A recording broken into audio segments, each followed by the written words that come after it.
দেখো বন্ধুরা, মাছ ভেজে নিলাম লাল লাল করে।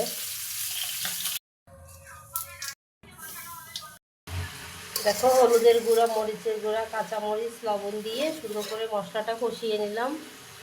দেখো আলু আর ডাঁটা দিয়ে রান্না করব। মশলাটা সুন্দর করে কষানো হয়ে গেছে।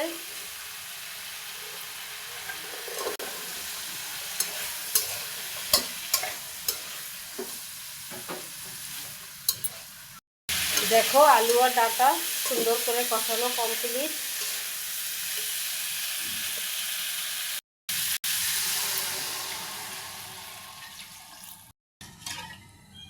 দেখো ঝোলের জন্য জল দেওয়া শেষ, এবার ঝোলটা সুন্দর করে ফুটে উঠুক।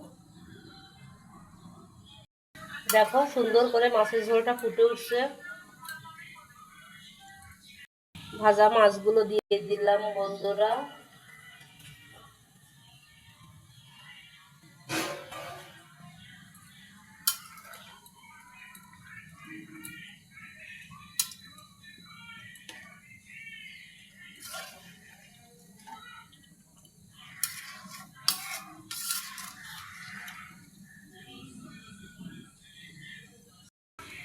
দিয়ে দিব একটু ভাজা জিরার গুঁড়া।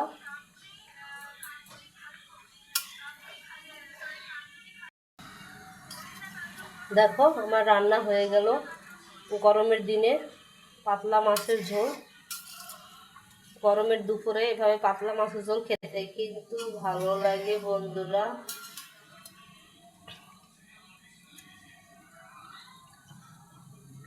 দেখো বন্ধুরা, শাকভাজি করব। দিয়ে দিলাম শুকনো মরিচ, দিয়ে দিব পেঁয়াজ রসুন,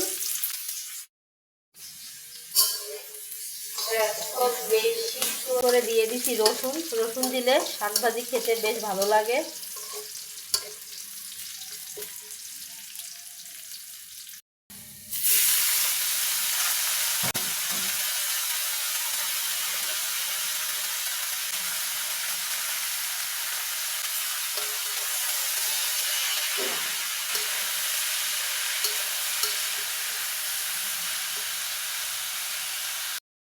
দেখো শাকটা সুন্দর নেড়ে চেড়ে এবার সরা দিয়ে ঢেকে রান্না করব।